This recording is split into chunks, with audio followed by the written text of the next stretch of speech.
Hi everyone. Today I'm back again to talk to you about a group of phrasal verbs with some similar meanings. This time, they're all about being responsible for something or somebody.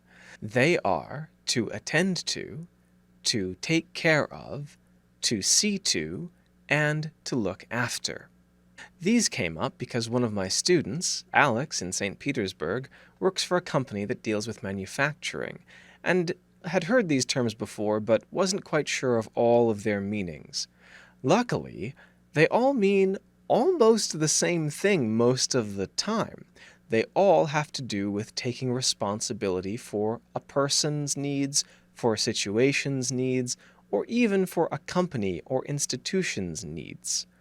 A non-phrasal verb synonym that you can think of is the word handle.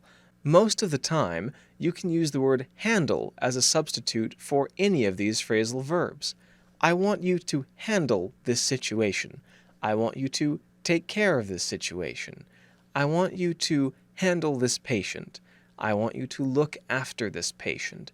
They are very, very similar, though there is one important difference that we're going to talk about later. For now, let's take a look at the usage of all of these phrasal verbs. Let's talk about hospitals. Hopefully you aren't in the hospital, but if you are in the hospital, nurses are going to attend to you, right? They're going to take care of you. They're going to make sure that you're okay or all right. They will handle your care. As an example, let's look at this little story.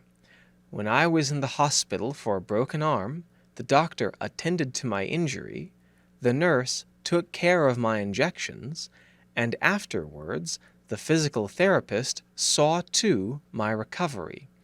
Overall, I was looked after by a group of medical professionals. Now, I've never actually broken my arm, but I hope you're starting to get the idea of how useful and also interchangeable and similar these phrasal verbs are. In some dialects of English, the word look after is actually said as see after. So if you see it as or hear it as see after or see to, don't worry too much about it. It's the same thing. Look after is more of an American way of saying it. I believe that see after tends to be used more in British English. But the importance of look after and see after is that they have a slightly more specific meaning in some contexts of taking care of young children. So, for example, in school, the teachers see after children while they're at school.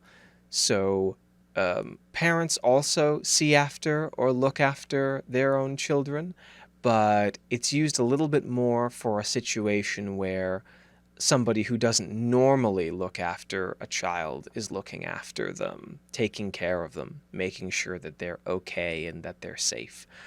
Finally, I want to talk about one of the uses of the word handle where you cannot substitute it for one of these phrasal verbs, and that's when you're talking about physically interacting with objects.